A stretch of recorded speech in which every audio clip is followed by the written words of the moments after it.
Hello সবাইকে সবাইকে আমার ভিডিওতে স্বাগত জানাই। তো আমি আজকে নিয়ে চলে এসেছি নতুন একটা ভিডিও। তো এটা তোমাদের হয়তো কাজে লাগতে পারে, যারা নতুন কাজ শিখছো তার জন্য বলছি। আমি একটা ব্লাউজে লাগানো হয়, ব্লাউজে হোক কি আদার্স চুড়িদারেও লাগানো হয় অনেক সময় হুক। তো হুকটা কীভাবে লাগানো হয় সেটাই আমি তোমাদের সাথে শেয়ার করছি। তো এই যে ব্লাউজের হুকটা প্রথমে একটু ভালো করে দুদিকে ধরে একটু টেনে নিতে হবে, যাতে মিডিলটা একটু ফাঁকা হয়।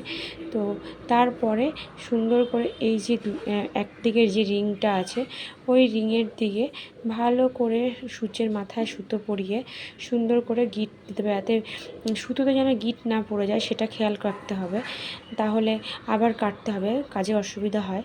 তো এই দিকে 3বার আমি সেলাই করে নিচ্ছি ভালো করে গিট দিয়ে, দেখতেই পাচ্ছ তোমরা। তো আবার সেমভাবে এই পাশেও ওই আমি একটা সূচের মাথায় করে 2বার করে পেঁচিয়ে দিলে গিটটা বেশ শক্ত হয়, হুকটা অনেক দিন টিকবে। ব্লাউজ ছিঁড়ে যাবে তবু ব্লাউজের হুক খুলে যাবে না।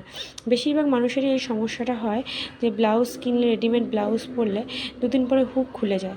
তো তারা আমার এই ভিডিওটা দেখে তাদের নিশ্চয়ই উপকার হবে। তারা নিজেরা ঘরে বসে কোনো টেলারের কাছে না দিয়ে তারা নিজেরা ঘরে বসে খুব সহজে এইভাবে হুক বসাতে পারবে। নিজেদের পয়সাটাও সাশ্রয় হবে, সময়ে নিজেদের একটা ছোট্ট কাজও শিখে রাখতে পারবে। তো তাদের জন্য এই ভিডিওটা। তো একদম মাথাটা এটারও শক্ত করে আটকাতে হবে। দেখো আমার হয়ে গেছে। তো এই দেখো হুকটা হয়ে গেছে।